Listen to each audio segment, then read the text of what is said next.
Macaafa Iyyoob boqonnaa 13 lakkoobsa 15 irraa. Waaqayyo yoo na ajjeese iyyuu ani isuma nan abdadha. Dhugaa koos isuma durattan falmadha. Ameen. Waaqayyo in abdatamaa ergaa jettuun dubbadha. Mee Waaqayyo in abdatamaa jedha.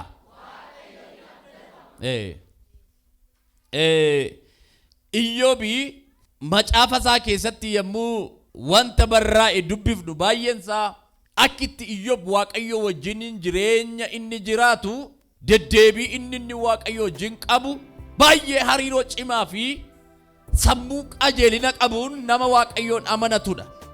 Eenyu? Iyyoob baay'ee Waaqayyoon nama jaallatu, Waaqayyoonis nama sodaatu, qajeelaas ture jedha macaafi. Sababa kana qormaanni seexanni ittiin Iyyoobin qoru akkamitti akka Waaqayyo biraa inni miila hambifachuu akka danda'u Waaqayyoof gaaffii dhiyeesse seexan. Maal godhe? Iyyoob kun ammatu qabeenya dhoofte, ammatu dhalasaa dhoofte, ammatu wanti inni jarra keete jalaa rurrukutame sigana waan jedhu kaase seexan. Jaalalli Iyyoob Waaqayyoof qabu garuu haala irratti kan hundaa'e hin turre. Waan haala irratti hundaa'e hin turre. Mee daqiiqaa jedhe Waaqayyo gara mana Iyyoobitti yeroo seexana ergu dubbadheen ture. Waaqayyo hamma Iyyoob isa jaallatu wallaale odoo hin taane dhaqee rukutee seexanni Iyyoobin argachuun akka hin danda'amne habeekuuf itti ergeen jedhe.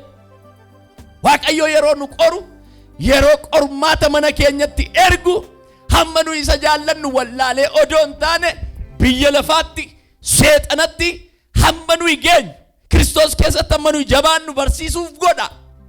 Iyyoob waraana hamma kana ga'u seexanni mata duree garaa garaa jijjiiree ittiin isa waraan, ittiin isa lolu hundumaa jala dhaabate Iyyoob. Maaltu ta'e? Hamma qabeenyi isaa dhumu, hamma intaloonni isaa ijoollee inni qabu hamma jalaa dhuman kana Waaqayyoon ganuu hin dandeenye Iyyoob. Garaa isaa darbee waan kan biraaf kennu, qalbii isaa waan kan biraatti ergisuutti hin luucoofne Iyyoob Waaqayyoon maal irratti akka jaallate waan beekuuf. Taargeetiin seexanaa inni guddaan namni tokko yeroo dubbatanii ani erga gaafa mana ijaarradhe, erga gaafa yuunivarsiitii xumure, erga gaafa kolleejjii xumure, erga gaafa waan kana godhadheeti seexanni baay'ee na lola jedhanii haasoo namoonni tokko. Seexanni erga mana ijaarradhe na lole warra jedhaniif deebii gaafa kenninu. Warra erga mucaa koo eebbisiisadhe seexanni baay'ee na lolaa jira warra jedhaniif deebii tokkoon qaba. Seexanni yeroo gara mana keenyaa dhufee nu lolu taargeetiin isaa inni guddaan waan tokko nurraa barbaadee miti. Mana keenya barbaadee miti, dhala keenya barbaadee miti, beekumsa keenya barbaadee miti. Kaayyoo seexanni ittiin mana keenya lolu inni guddaan isa mana namatti ijaaru, isa ulfina namaa kennu Waaqayyoon mana namaa keessaa gadi baasuu yaala. Waaqayyoon jireenya namaa keessaa gadi baasuu yaala. Iyyoob dubbii isaa keessatti yommuu dubbatu Waaqayyoon isa amanate kana, isa itti of kenne kana waan tokko irraayyuu ija isaa kaasee waan jiruuf waan kan biraatti yaada isaa ergisuu dhiiseetu Waaqayyo irratti yaada isaa luucceeffate Iyyoob. Warra keenya amma seexanni ammatu sin soofaa fuutanii taa'ee asirratti qaama ittiin naqee soofaarra taa'u hin qabu. Qabeenya keenya tokko fudhatee iddoo keewwatu hin qabu. Beekuma keenya fudhatee iddoo keewwatu hin qabu. Baay'inni garuu isa beekumsa namatti toru, isa humna namatti toru, isa mana namatti ijaaru, isa jireenya namatti ijaaru Waaqayyoon mana namaatii dha'uu barbaada. Taargeetii inni guddaan isa sana. Wanti inni barbaadu isa sana. Iyyoobin qoruu kan inni dhaqeef inni guddaanii humna Waaqayyoo kana mana Iyyoob keessaa dha'uu barbaadeeti. Garuu garaan Iyyoob cimina guddaa jaalala Waaqayyoof qabu sana waan qabuuf Iyyoob waraana isatti banamu kana jala hin dhaabate. Garaansaa hin raafamne, qalbiinsaa hin raafamne, waan baay'ee jalatti hamma dhagni isaa raamma'utti isa ga'u sanallee waan tokko iyyuu hin taane. Kutaa nama dubbise kana keessatti yoona ajjeesayyuu ani Waaqayyoon hin abdadhaa. Du'a garas maaltu jira? Sitti yaada. Namni yeroo du'a dudduuba akka namaatti manni ni ijaaramu, jireenyi biraan geggeeffamu hin jiru du'a booddee. Waaqayyo yoona ajjeesayyuu ani suma abdadhaa jedhe. Ila Waaqayyo yoona ajjeesayyuu namni kun sadarkaa du'aatti kan inni sadarkaa amma kanaa kaasee dubbatuuf yoona ajjeesayyuu isuma abdadhaan kun gama kan biraatiin hiikni kan biraasaa allafan dhaabadhu hin qabu kan biraa lafan dhaqee qalbii koo yaada koo itti boqochiifadhuuf itti goru tokkoyyuu hin qabu. Lafatti yaada koo ciibsadhu kan biraa hin qabu. Balbalan itti goru kan biraa hin qabu. Ani yoona ajjeesayyuu isa abdadha gaafa jedhu murtoo isa dhumaa rakkadhes balladhes an kan eenyu jechuusaati. Kan Waaqayyooti jechuusaati. Kan Waaqayyooti. Waaqayyoo hin abdatama gaafa jennu hanga caafii du'aatti deemnee ta'uu qaba. Hanga jireenyi nuu mijoofte qofaatti miti. Hanga haalli walluu qixxaatte qofaatti miti. Waaqayyoon kan abdannu jireenya qofaa irratti gama waan gaarii qofaa marannee ta'uu hin qabu. Yoo Waaqayyo waanan barbaadu naa guute Waaqayyo wajjinan jiraadha jireenya jedhamuun hin jiraannu Waaqayyo wajjin. Iyyoob na ajjeesuyyuu ani isuma abdadha. Na ajjeesuyyuu isuma abdadha. Abdannaan koo isadha. Lafti qalbiin koo na jiru isadha. Yeroo Waaqayyoon hin abdatama jennee haasofnu qabxiilee ijoo of nu amansiisan baay'ee irra dhaabanneeti. Waan Waaqayyo hin abdatama gaafa jennu namni nama abdatu, namni qabeenya abdatu, namni humna isaa abdatu, namni beekuma isaa abdatu maybe dulloomaa deemee of harkaa dhabaa deemee karaa garaa garaatiin waan lafa kanarra ija yoo keetan nama jalaa jigee iddoodhaa dhangala'ee baduu danda'a. Namni Waaqayyoon abdatu garuu faarsaa 107 irratti yommuu dhattanii ilaaltan Waaqayyo gaarii waan ta'eef gaarummaan isaas immoo bara baraa waan jiraatuuf isaan maal taa'edha? Isaaf galata galchaadha kutaan sun. Waaqayyo gaariidha jedha. Gaarummaan isaa immoo kan bara baraati jedhee dubbata. Waaqayyo hin abdatama gaafa jennu riizinaawotii baay'ee qabna. Tokko ciccitaa miti jireenyi inni nu jiraachisu. Ganama nu ho'isee galgala isa nurraa siqu miti. Nu jalqabee kee deebi'ee harka nurraa deeffatu miti. Waaqayyo hin abdatama gaafa jennu. Waaqayyo namni abdatu hamma bu'aatti utuu hin taane hamma du'aatti kanan jedheef kana. Hamma du'aatti kanan jedheef kana. Haalli ulfaataan kama jiraatu, lolli kama jiraatu, ariyatamni kama jiraatu, muddamni kama jiraatu, namni Waaqayyoon abdatu adeemsa isaa keessatti kufee dadhabee salphatee qaana'ee lafti itti dadhabee ofirra deebi'u hin jiraatu. Maaliif bara baraan fuulli isaa akka isa ganamaatti jireenyi isaa inni gaariin sun akka isa gaafa jalqabee hamma xumuraatti waan ta'eef hamma xumuraatti gaaromee Waaqa dhaabatu waan ta'eef gaaromee Waaqa nama jiraachisu waan ta'eef obboloota ko nama tokko ganama janyee guyyaa iddoo dhaabaduu danda'a. Qabeenya tokko torbee tokko himannee kudharfee booda of harkaa dhabuu dandeenya. Waan baay'ee ol kaafnee gabbuufnee ila kun gaariidha jennee himnee deebi'ee hadhaa ta'uu danda'a. Waaqayyo garuu abdannee hamma naa ga'a jennee lafa kam yoo dhaqnee dhaabbanne itti kan hin qaanaamnedha. Itti kan hin leeyyaamnedha.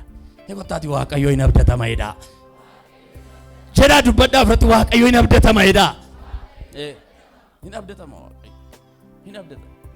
Gaaf tokko Eeliyaastu warri Waaqa tolfamaatti waaqessanii dorgommii jalqaban. Gaafa dorgommii jalqaban hundumtuu Waaqa kee Waaqa koo waammadha Waaqa koo waammadha waliin jechuutti ka'an. Waaqa koo waammadha Waaqa koo waammadha waliin jechuutti ka'an. Warri Waaqa tolfamaa isa bifa jabbiirraa tolfametti waaqessan Waaqa isaanii akka waamaniif carraa dursaa kenneef Eeliyaas. Isin dura waammadhaa Waaqa keessan. Carraa dursaa laateef. Carraa dursaa gaafa laatuuf hin waamanii jalaan dhaga'u. Hin waamanii jalaan dhaga'u. Eeliyaas irraa siqeetu waaqa isaa baay'ee waan abdatuuf Eeliyaas irraa siqee yookiin rafeeti ta'a yookiin mugeeti ta'a waaqa keessan kana waamaa lakki itti qoosutti ka'e yookaan rafeeti yookaan mugeeti ta'a waama waaqa keessan inni garuu rafee mugee odoon taane gurra qaba garuu hin dhaga'u ija qaba garuu hin argu waaqni isaanii kun ija qabaa gurra qabaa hin dhaga'u Eeliyaas waan kana beeka kana booda waamamee yoona hin rafe yookiin hin muge jedheetu itti qoosa ture gaafa waamanii dadhabaniidhaan achi as deebi'anii mee waaqa kee waami ittiin jedhan gaafa waaqa isaa waamu waaqa Abrahaam waaqa Yisihaaq waaqa Yaaqoob gaafa Eeliyaas jedhu hin dhufe abbeen abdatama abiddaan dhufe jedha macaafi ilaa waaqayyo hin abdatama gaafa jedhu waaqoliin kaayyoo callama jalaa jedhan waaqoliin kaan warri waaqolii kaayyoon isaan callama jalaa jedha inni kun waaman dafee oowwaata waaman dafee nama bira ga'a waaman iyya namaa isan dabarfanne hin abdatama gaafa isiniin jedhu qixa kabnaa baddaati waaqa goo'edha lafti inni itti isiniin dirmanne hin jiru lafti inni itti isin jalaa cal jedhu hin jiru iddoo hundaatti abdatama waaqayyo mee waaqayyo hin abdatama jedhame jedha dubbadhaa irratti waaqayyo hin abdatama jedha